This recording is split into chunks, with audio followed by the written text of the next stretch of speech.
Hollywood might exaggerate this a bit, but that's not how petrol explodes.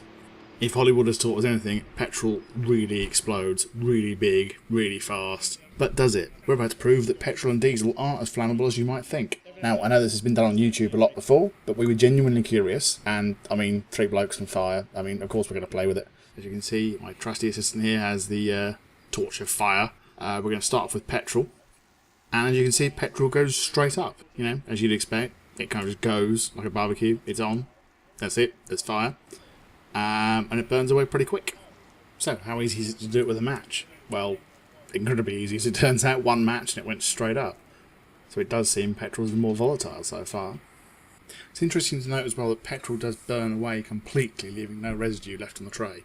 So you can see even how a single match just makes the whole thing go up in flames straight away. Boom. The expectation of a cigarette in petrol is that you so much as drop it anywhere near it and the whole thing goes up in flames and goes bang. As demonstrated here by Beyonce and Jay-Z.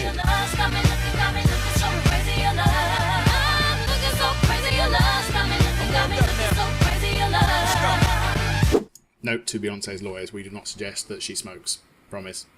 However, it's not quite the same in reality. Here you can see us chucking a cigarette at a tray of petrol, and no, nothing is really happening, is it? It's, no, not quite as dramatic as they make out. So we thought we'd try it with some angle grinder sparks. You know, because that's always happening in movies, isn't it? You know, the angle grinder sets off some sort of massive explosion of sparks flying everywhere. It's all... But no. It's actually pretty tame, really. And just to prove that is petrol on the tray, we're going to chuck a match on it at the same time as the angle grinder running. And as you can see, it goes straight up. Quite a bit. So the angle grinder had plenty of chances, but no. So next we're going to try diesel. Not Vin Diesel. Well, I imagine he's just as flammable. See, now I didn't know the diesel was blue. You kind of assume diesel's black, but only because the petrol pumps tell you. You kind of assume that petrol's green as well.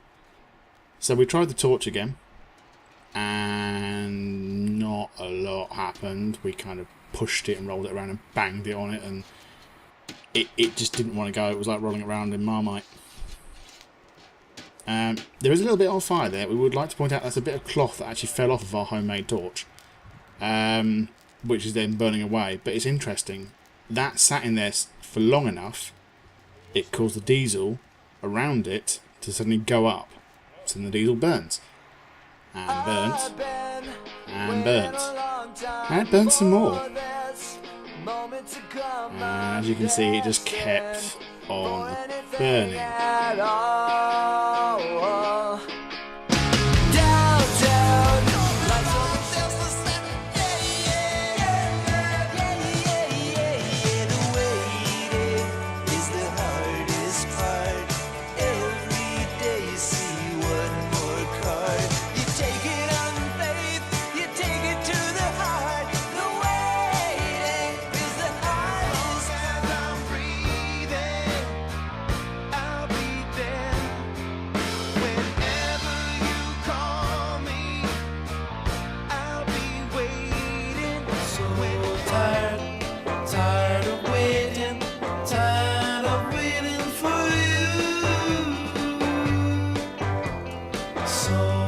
So it seems so far then that diesel will only go up in flames if it's given prolonged exposure to a flame.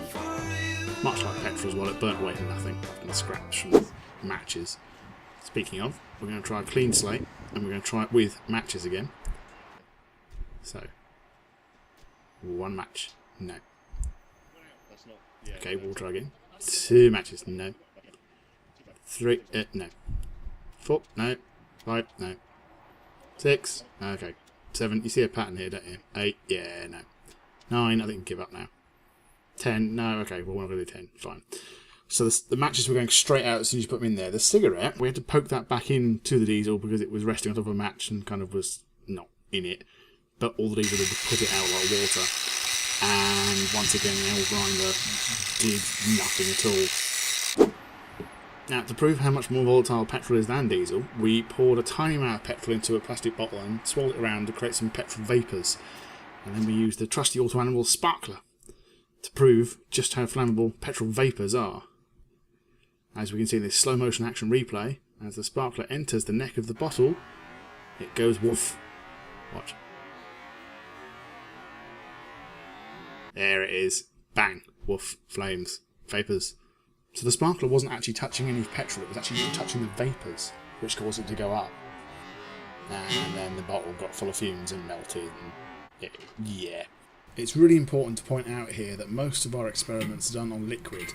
However, this shot of the vapour catching fire shows how important it is not to allow vapour to accumulate in an enclosed space. For example, in a garage, covered with a petrol can in it, or even an empty fuel tank. It's reasonable to say that when vapour is involved, most of our methods of ignition would cause instant combustion. So next we're going to try diesel. Similar thing with the sparkler. We weren't expecting an awful lot here, to be honest with you, given it wouldn't work with angle grinders or matches. But then suddenly something happened that we weren't expecting. It just decided to go right up. So it does seem, again, prolonged exposure to intense heat or flame does cause diesel to go straight up. The more you know, the more you learn. We would like to make a note here at Auto Animals, as a safety feature is do not play with sparklers or fire or diesel or petrol. Remember kids, sparklers can be dangerous, don't play with them. Thanks for watching, don't forget to comment, like and subscribe, and we'll see you soon. Cheers.